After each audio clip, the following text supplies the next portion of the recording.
முக்கியமாக ஆவாரைக்கு இருக்கக்கூடிய குணம் வந்து ஆன்டி ஹைப்பர்கிளைசெமிக் ஆக்டிவிட்டின்னு சொல்லுவாங்க.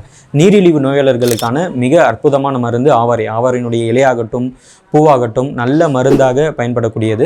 நீரிழிவு நோயில் ஏற்படக்கூடிய அந்த பாலிடிப்சியா, அதிதாகம், பாலியூரியா, அதிகமாக சிறுநீர் கழிதல் போன்ற குறிகுணங்களை குறிக்கக்கூடிய சக்தி ஆவாரைக்கு இருக்குது. அதாவது சர்க்கரையின் அளவை, இரத்த சர்க்கரையின் அளவை கட்டுப்படுத்துவதற்கு ஆக சிறந்த மூலிகை. கூடவே ஆன்டி ஆக்சிடென்ட்ஸ் தன்மையும் நிறையவே ஆவாரைக்கு இருக்குது.